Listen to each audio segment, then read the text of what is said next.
All right, hello students, and welcome to the last lecture of the week. Week 2, it's about temperature and density. So I know I said the last video was going to be shorter. This one definitely will be, I promise. Uh, yeah, this is just a little bit shorter of a topic. It's the same topic as the textbook section 2.5, which also talks about density and temperature. So we're going to be talking about how density can be determined, which will be a major part of experiment 2 when we get to that. We'll talk about how density can be used to convert between mass and volume. We'll also talk about temperature units and the three different types of temperature units. We'll also talk about how to convert between those temperature units. Okay. So what is temperature? So temperature is actually a measure of how much motion molecules have. We're going to talk more about that, but basically a temperature is hotter. What this means from a molecular or atomic level is that these molecules or atoms are moving faster. Now, we haven't talked a lot about what molecules are yet, but think of them as little bits of matter, and these bits of matter are moving faster at a higher temperature. That's what the temperature means. Heat, you may think of heat as being the same thing as temperature, but it has a more specific definition in science. It's the amount of energy required to change the temperature of a substance. And as we go into next week, we're going to actually talk about how much energy that is. So this picture is a picture from your book. It shows you the 3 different temperature scales compared to one another. And so these temperature scales are Fahrenheit, which we are used to using as Americans, Celsius, which we will use commonly in science, and Kelvin, which we will specifically use in this class. What's special about Kelvin, we won't be using it much right away, but what you'll see is special about Kelvin is that 0 Kelvin is known to be the lowest theoretical temperature. So temperature is not known to go lower than that. It indicates completely stopping molecular motion. It is a theoretical temperature. We cannot really get things that cold. We can get them very, very close, but not to 0 Kelvin. There are, all kinds of interesting scientific arguments about that you can go into if you look up Google about absolute 0. But the other 2 temperature scales do have negative temperatures. They can go below 0. Celsius, 0 Kelvin for Celsius is negative 273. For Fahrenheit, it's negative 459. Now, Celsius is probably the most practical temperature scale out of these 3. It is defined based on where water freezes and where water boils at normal atmospheric pressure at sea level. So water will freeze at 0 degrees Celsius at sea level, and it will boil at 100 degrees Celsius. So that's a really reasonable definition for a temperature scale. Of course, temperature scale can be made in many different ways. We have the Kelvin one here, where 0 Celsius is about 273 Kelvin. And 0 Celsius, where water freezes, is about 32 Fahrenheit. So we say it's below freezing in America when it's below 32 degrees Fahrenheit. Whereas in Canada or somewhere else in the world, they would say, oh, it's freezing because it's below 0 degrees Celsius. In terms of how these degrees relate to one another, this here, so if we go up by 100 degrees Celsius, that is also up by 100 Kelvin, because Kelvin and Celsius actually have the same size of degrees. It's just that they're offset by 273. The Kelvin temperature is 273 higher than the Celsius temperature, but otherwise the degrees have the same size or amount of temperature. However, the Fahrenheit degrees differ from the Celsius and Kelvin degrees in that 100 degrees Celsius equates to 180 degrees Fahrenheit. So there's 1.8 degrees Fahrenheit for every 1 degree Celsius, or 180 degrees Fahrenheit for every 100 degrees Celsius. And that's going to factor into how we convert between the two. Finally, water boils at 100 degrees Celsius, which is 373 Kelvin. You can see, again, there's a 100-degree difference here, and 212 degrees Fahrenheit. So we said here that the way that a Fahrenheit degree compares to a Celsius degree is that basically a Fahrenheit degree is 1.8 times bigger than a degree Celsius.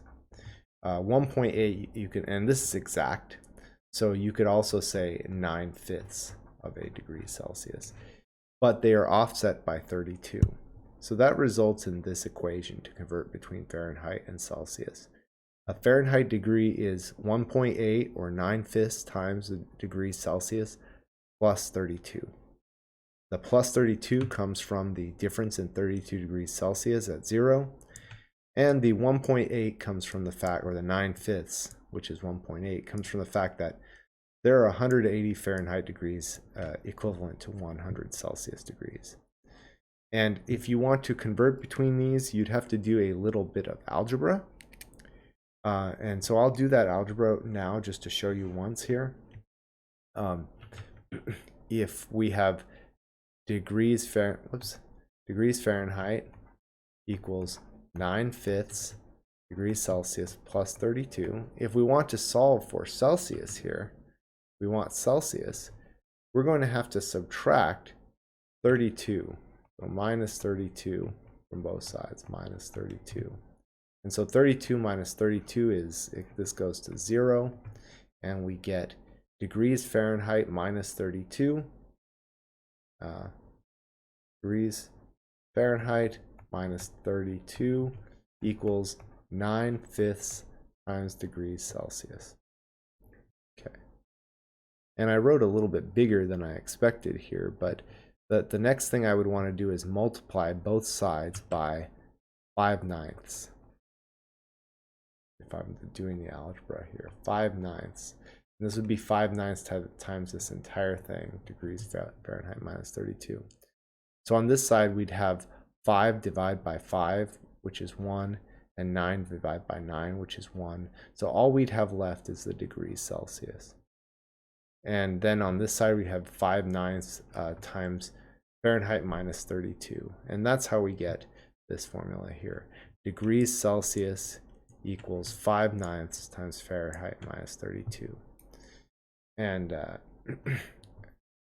so that's the relationship there.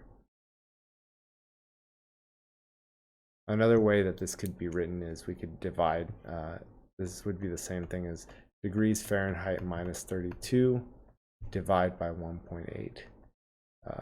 So sometimes you'll see it stated that way as well. Finally, for converting between Celsius and Kelvin, pretty straightforward. You take the Celsius temperature and add 273 to get Kelvin. Of course, you can get more exact with this. If we go back to good old Google again, we can take a look at that. We do Celsius and Kelvin.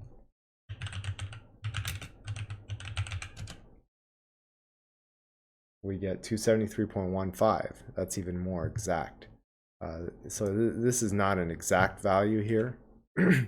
This equation, whoops, okay. This equation is actually exact, but this one is not. Okay. So let's see how we could do these conversions. Note one thing is that Kelvin is related to Celsius directly. So if you have Fahrenheit and you want to get Kelvin, you have to get Celsius first. Or if you have Kelvin and you want to get Fahrenheit, you have to get Celsius first. So let's do an example here. Liquid nitrogen. Nitrogen is the primary component of air. If you compress it into a tank, you can get it to a very low temperature. You can make it into a liquid. It has a temperature of about 77 Kelvin. So what is this temperature in Fahrenheit? Okay. And so if we want to get this temperature, we would do, first we have to get degrees Celsius. Okay. So we do have that Kelvin equals, I didn't want to show that yet, equals the degrees Celsius plus 273. And so if we subtract 273 from both sides, we get that the degrees Celsius equals degrees Kelvin minus 273. So that is going to be 77 minus 273. So that will be equal to negative, well, we can put in our calculator if you want to, calculate it. I was just going to do it in my head, but let's pull out the calculator just to be sure. So 77 minus 273. We get negative 196 degrees Celsius. Negative 196 degrees Celsius. That gives us a degrees Celsius. What we want is degrees Fahrenheit. So now we can use the relationship between Celsius and Fahrenheit. So Fahrenheit equals 9/5 or 1.8, 9/5 times degrees Celsius plus 32. So the Fahrenheit will be negative 196 degrees Celsius plus 32. Okay. And this is to the, here we're actually, 9/5 times, 9/5. Okay. And so we'll multiply first. And remember that this 196 here, this 6 is the last sig fig in this measurement. And so we're going to get a result with 3 sig figs in this calculation. So this is a good example of a calculation where we have to use the multiplication sig fig rules and the subtraction and addition sig fig rules. We're going to do the multiplication first. So we'll do 9 divided by 5 times negative 196. Whoops. Yeah, on these single line calculators, sometimes you have to hit the negative after. I'm going to do this again.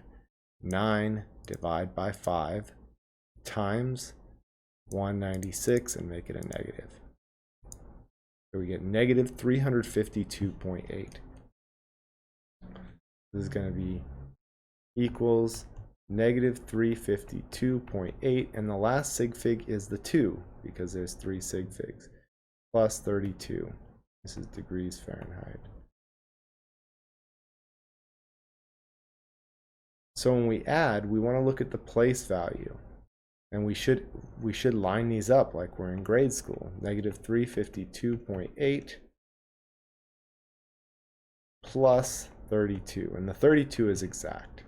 So we're going to want to go to the ones place when we round. Okay, and so it's going to be, let's get our calculator up, 352.8, and we'll make that negative, plus 32.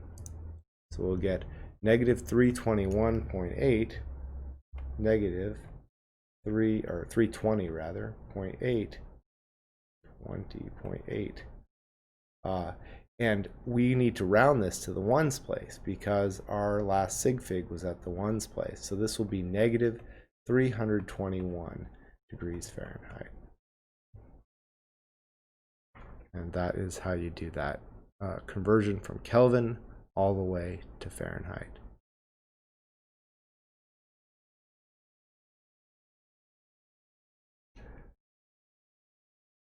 And we've got one more example here. Room temperature is about 72 degrees Fahrenheit. What is this temperature in Celsius and what is it in Kelvin? Okay, well, we're going to have to convert Kelvin, Fahrenheit to Celsius, and then we can convert it to Kelvin. And these equations that you were given before, you'll be given those equations. So, you don't have to memorize them. And so the equation was that if we want degrees Celsius, it's going to be 5/9 times the degrees Fahrenheit minus 32. And go back to the last slide to look at that. 5/9 times degrees Fahrenheit minus 32. Okay, And so we're going to plug the degrees Fahrenheit in, which was negative 321 minus 32. Okay, so we're going to subtract from the negative here. And so we'll get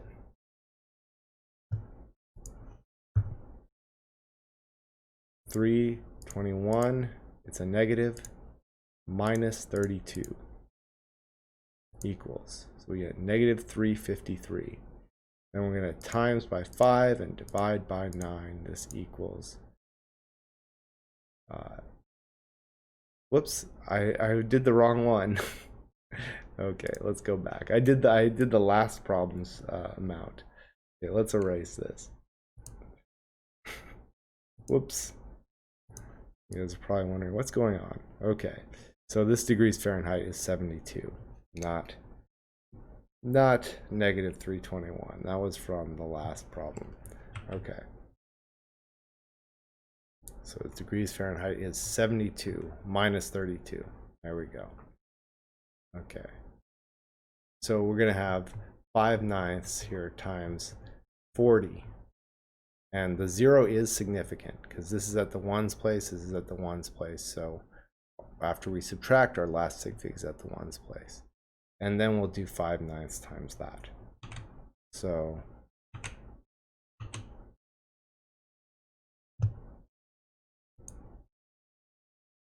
it will be 5 divide by 9 times 40. We get 22.22222. So this equals 22.222 and so forth. But the last sig fig is going to be the 2. And this is degrees Celsius. Okay. So now I'm going to do my Kelvin stuff over here since I've got room.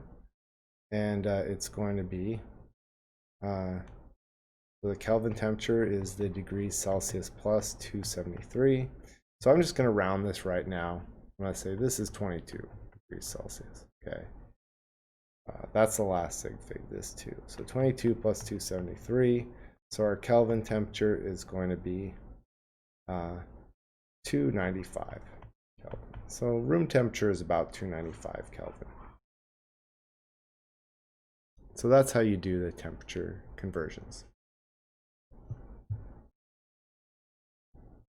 Oops. And this is the answers for later. Here I use 273.15. Doesn't make a difference in the answer. So now let's begin to talk about density. So density is a quantity that we use a lot in chemistry to identify a material. It can be so back in the old gold rush days, you know, they were digging up chunks of rocks that had gold in them and maybe other things. And so what they'd do is they'd measure out the volume and measure out the weight of the gold and figure out, does this have the same density as a chunk of gold? Is this all gold?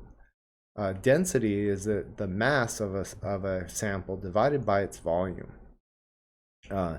Now, measuring the volume of a chunk of gold can be very difficult because you can't easily measure the sides. So for solids, we're going to have strategies for measuring the volume. And once you have the density, you have a relationship between the mass of something and its volume, so you can interconvert between them. So here we have a picture of a graduated cylinder. So I showed you some diagram in the previous slides too. This is something we use to measure volume. Mass can be measured using the balance. It's in grams generally. Volume will be measured in the graduated cylinder a lot of the times, or some other. You can use a measuring cup. You know, various ways to measure volume. In the lab, we usually use a graduated cylinder. The volume for a solid, though, like the gold chunk, has to be measured by either from the dimensions, if it's very easy to measure the dimensions of it. But for most cases, if it's an irregular solid, you're going to have to measure it by displacement, which means that you put a certain amount of water in the graduated cylinder Then you drop the solid chunk in and see how much it pushes the water up or displaces the water. So we're going to have basically two different procedures, one for measuring the density of a liquid, the other for measuring the density of a solid. Now for a liquid, getting the volume isn't too hard. Let's say we have a 50 milliliter graduated cylinder. Okay. And we're first going to measure the empty cylinder. Okay. So with nothing in it, because the problem is if we want to measure the mass of the liquid, we cannot just pour a liquid on a balance. It will just roll right off.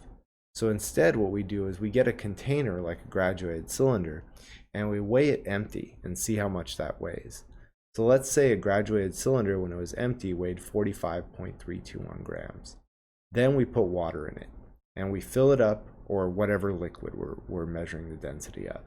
So we fill it up so that the liquid reaches 50 milliliters. We're going to say that's as good as we can read this graduated cylinder. It's not a very good one. Notice it doesn't have lines for every 1 milliliter. So maybe the best we can read it to is the ones place. And then we're going to now weigh the cylinder again, but this time with the water in it. So, or the liquid. It may not be water. It could be another liquid. So in this example, the cylinder with the liquid in it weighed 94.372 grams. Okay. Now what we want is we want the density. So the density is going to be the mass of the liquid divided by the volume of the liquid. Well, in terms of the volume, that's pretty easy. We just read it off the graduated cylinder. We read to right here and it told us the volume is 50 milliliters. So we put 50 milliliters on the bottom. But the mass is not so easy because we have the mass of the cylinder and the liquid here, but and just the cylinder by itself. So we've got one mass, which is cylinder plus the liquid. Okay. And that is 94.372 grams. And we have the mass of just the liquid. So if we subtract out just the cylinder.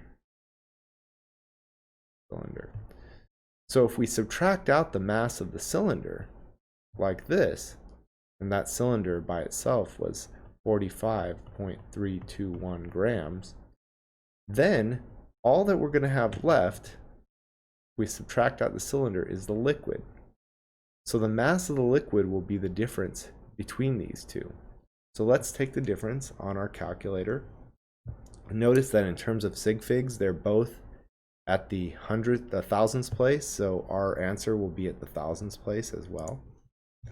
So we'll do 94.372 minus 45.321, and we get 49.051. And so that's going to be our mass of our liquid now. So our mass of our liquid was 49.051 grams. Okay. Now, we're going to divide these. Let's do that in our calculator. 49.051 divided by 50. And we get that this equals, and I'm going to write this in black now so we don't confuse it with anything else. So this is going to be 0.98102. Now notice we're dividing here. This number up here has 5 sig figs. This one has 2. The N0 is significant because there's a decimal. So we're going to want to round our result so that it has 2. So we're just going to write 0.98. For our units, we're going to have grams on the top and milliliters in the bottom. So this is the first time you guys have seen a fractional unit. Okay. Think about it this way. If you had 4x over 2y, you would do 4 divided by 2, and that would be 2. And then what you'd be left with is x divided by y. Remember, we treat our units like variables in algebra. So our units are going to be grams on the top and milliliters on the bottom, grams per milliliter. That's our unit for density. And now we have the density of the liquid.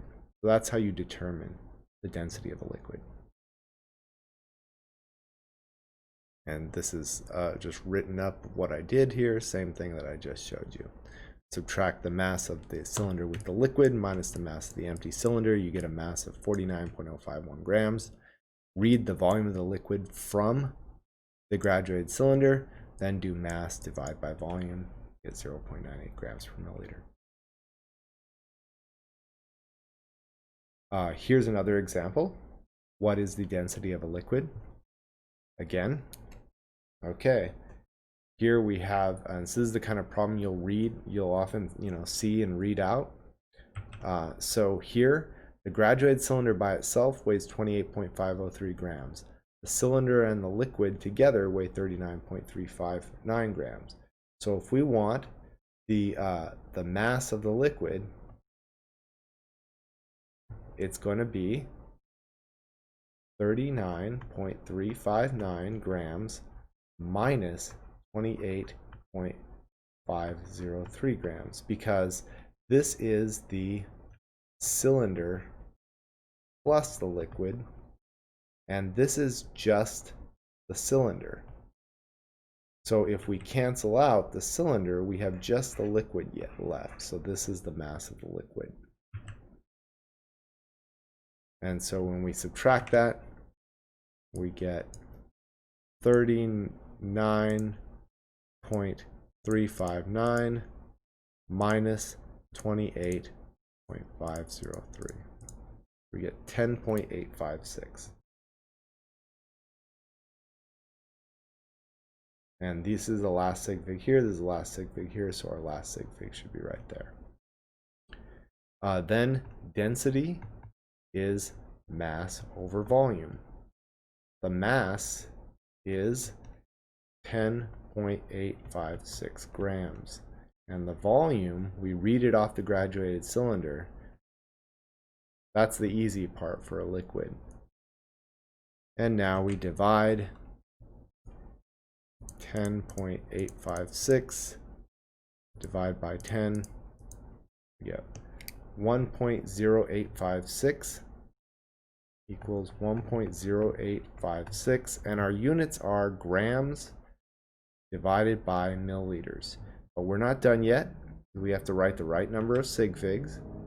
This number here has 5 sig figs, and we're dividing, so now we count the sig figs. Notice we didn't count the sig figs when we subtracted, only when you multiply and divide. Down here we have 3 sig figs. So our result should be rounded so it has 3 sig figs. So in the end, we're going to say 1.09 grams per milliliter. That is our density.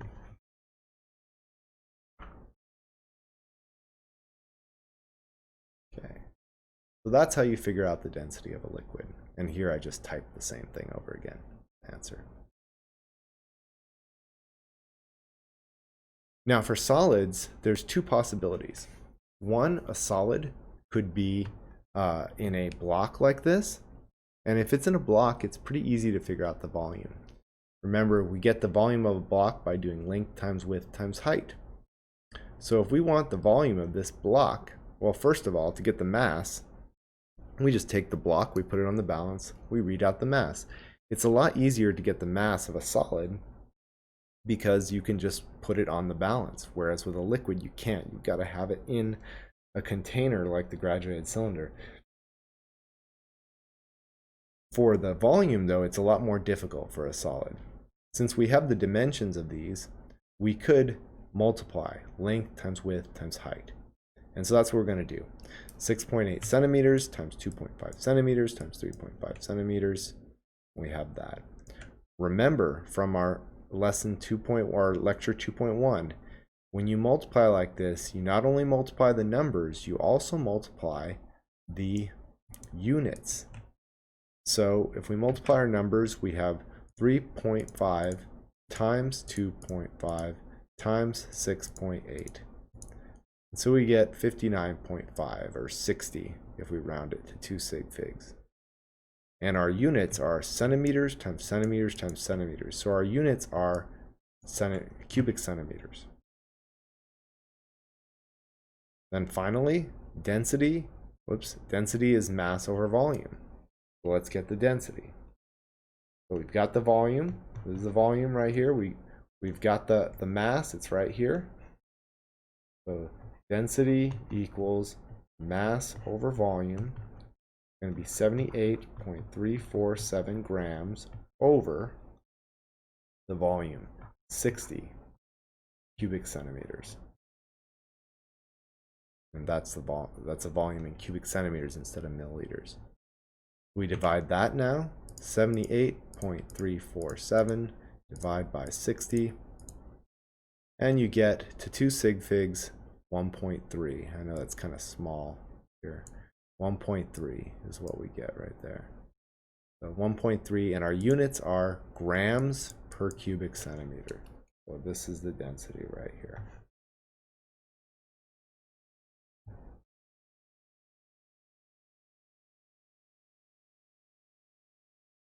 Now, what about if we have an irregularly shaped metal, like that chunk of gold we were talking about? Well, now that's going to be a little bit more difficult because we can't just measure the dimensions. What we're going to do instead is partially fill a graduated cylinder with water. And then, and we're going to, okay, read that. We're going to read that. Okay, so right now it's 30 milliliters. Okay. Then we're going to determine the mass of the metal. So we're going to have some chunk of metal or whatever solid, put it on the balance, very easy. We get the mass. Then we're going to place the chunk of metal or the chunk of solid in the cylinder. We're going to note how much the volume goes up. So it started at 30 milliliters. Now in the next slide, it has gone up because we put our chunk of metal in there. So now the volume's at 44. So the volume of our metal is 44 milliliters, what we have now, minus the 30 milliliters before we put in the metal. So that volume is 14 milliliters. Then to get the density, we take the mass. So the mass was given to us in the last slide, 104.372 grams, divide by 14 milliliters. Put that in our calculator. 104.372 divide by 14. We get about 7.455. If we round this to 2 sig figs, because the 14 has 2, we get 7.5. And the units are grams per milliliter.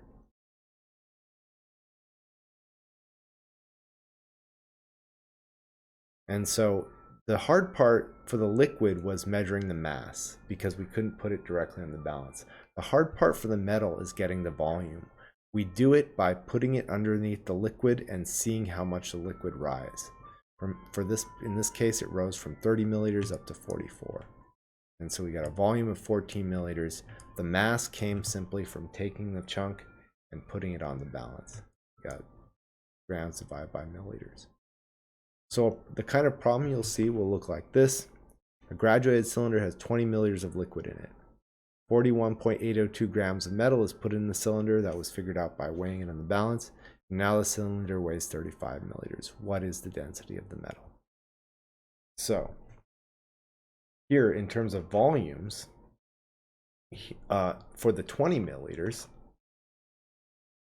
this is just the water in the cylinder. But when we have the metal plus the water, the volume is 35 milliliters because the metal pushed the volume up. So if we subtract these, the water gets subtracted out and all that's left is the metal. So the volume of the metal is 35 minus 20, 15 milliliters. And this is the last sig fig at the ones place because there's a decimal point here. So we have the last sig fig at the ones place. Finally, we do density is mass over volume. The mass of the metal, we have it right here, 41.802 grams. The volume of the metal is 15 milliliters. And so we're going to get some amount. The units are going to be grams divided by milliliters. That's a unit. And so now let's do the division. 41.802 divided by 15. We get 2.7868. Well, we want to round to 2 sig figs, so we're rounding right here where the 7 is. Since this is an 8, we'll round up, so we say 2.8. Oops. 2.8 grams per milliliter. So that was the density of our metal. And as I said before, the density can be used to identify what a metal is, like they did for gold. Is this chunk of rock or metal all gold? Well, I can tell by the density because gold has a particular density. Or this one. So this is what we figured out, a density of 2.8 grams per milliliter. We can use this density to identify the substance. So we had a density of 2.8 grams per milliliter. Could this be aluminum? Al stands for aluminum, which has a density of 2.7 grams per milliliter. 2.70. Actually, it could be, because this is our last sig fig. And the thing about last sig figs is the last one's a little bit uncertain. When we see a number like this, what it tells us is that this number could be, you know, it's probably somewhere between 2.9 and 2.7, going up and down by 1, maybe as high as 3.0 or 2.6. There's always a little uncertainty in the very last sig fig. So yeah, it could be 2.7. It could be aluminum.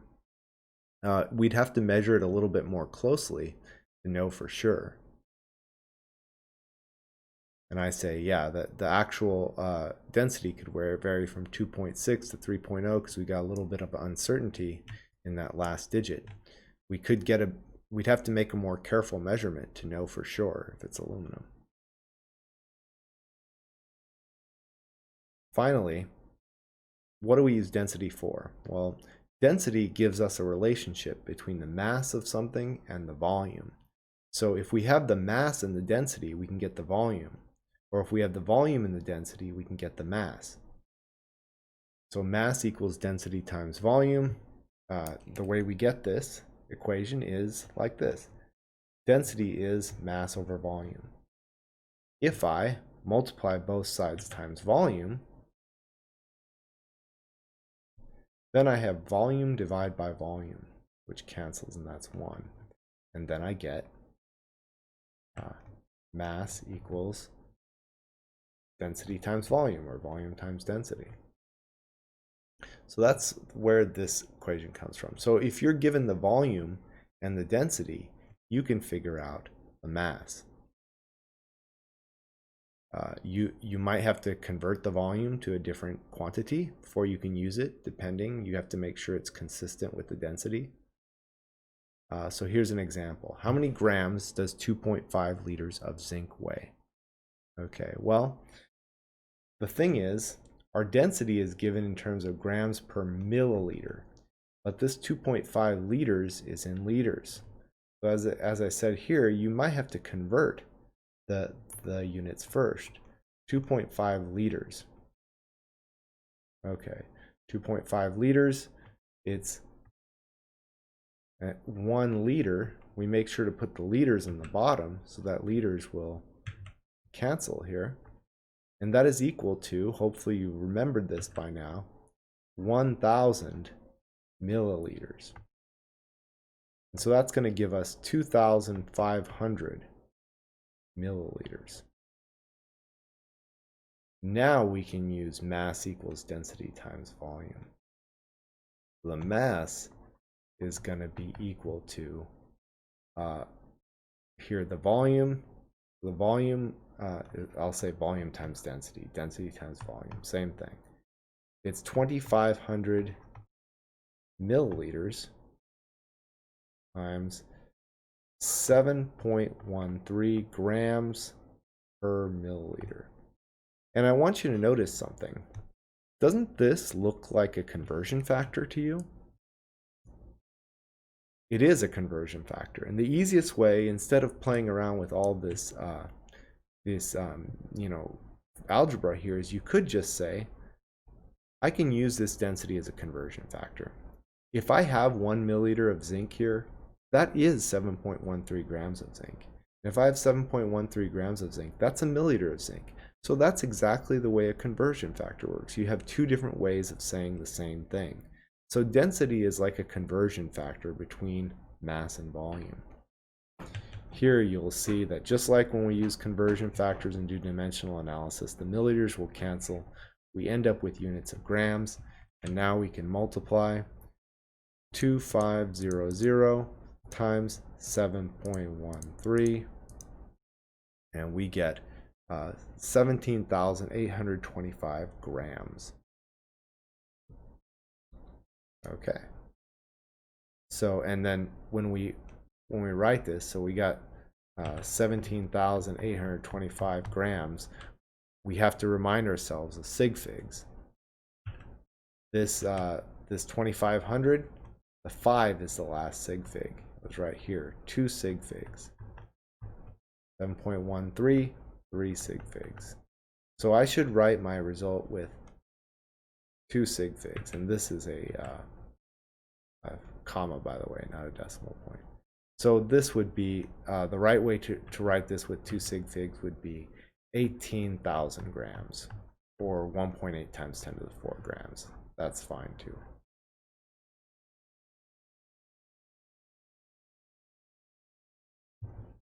So that's what we figured out there. Now what about if you want volume? Volume equals mass over density. How did I get that? Well, density equals mass over volume. And this is a bit of tricky algebra here, because we need first to get volume on the top. So we do the same thing we did last time. We multiply times volume.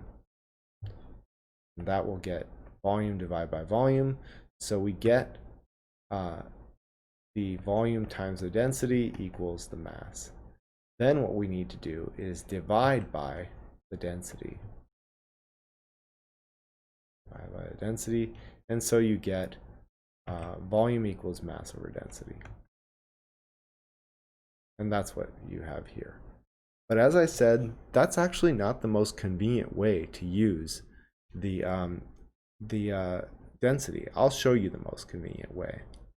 So that's the algebra. I'll have to clear that out so I can show my words, but that's how it's done there. Density and mass will be given in a problem like this, and you have to determine the volume. You might have to convert the mass units first if they're not in grams and your density is. So for example, here, how many milliliters does 8.65 grams of zinc occupy? Well, this is already in grams. So I could use this formula here. Volume equals mass over density. And we get 8.65 grams over 7.13 grams per milliliter. Now, what you're going to see here is doing it this way is not really all that convenient.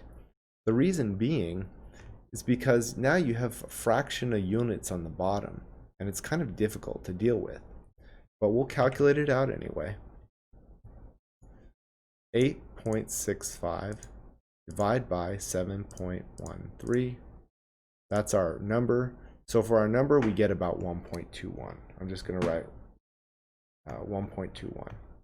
But for our units, the units are really weird. They're grams divided by grams over milliliters. So now we have to do this weird algebra thing. So you may remember that if you're dividing by a fraction, that is going to be the same as multiplying by the reciprocal of the fraction on the bottom. This would be the same as grams times milliliters over grams. Now grams will cancel and you'll get milliliters. So your final answer will be 1.21 milliliter, or 1.21, not 5 milliliters. Here is the easier way to do this. Write your initial data first. 8.65 grams. 8.65 grams. Then use density as a conversion factor. Remember what this means, okay? It means if I have 1 milliliter of this is zinc we're talking about, zinc, which is indicated by Zn, that means I have 7.13 grams of zinc. Okay, or 1 milliliter in this particular case is the same as 7.13 grams. So that is a conversion factor for us. We just got to know that the unit that has to be on the bottom is grams, because grams have to cancel. And the number that goes with grams is 7.13, 7.13. And that is equal to 1 milliliter of this zinc. And then I'll do 8.65 divided by 7.13. I get the same number, 1.21. And my units here are milliliters. So that's the way I suggest to do this. I think it's the easy way. Of course, these algebraic formulas, they work. But since we have now learned how to use conversion factors, you can instead just treat density like a conversion factor and just do the same thing you've been doing. Okay. So in this lesson, we've learned about the temperature units and how to interconvert between them, and we learned about density and how density can be used to interconvert between mass and volume. And that's all for this week. I'll have one little more video just to tell you how to enter some conversion factors into Canvas, which you'll do for your discussion. But that's the end. I know this is a big week. Not every week will be this big, but this week is pretty big. So you know, expect to put in those 9 to 12 hours a week. That's the way most weeks are going to be. The first week was a little bit easier. So, and make sure to contact me if you get stuck on any of these, and I'll see you in next week's videos. Later.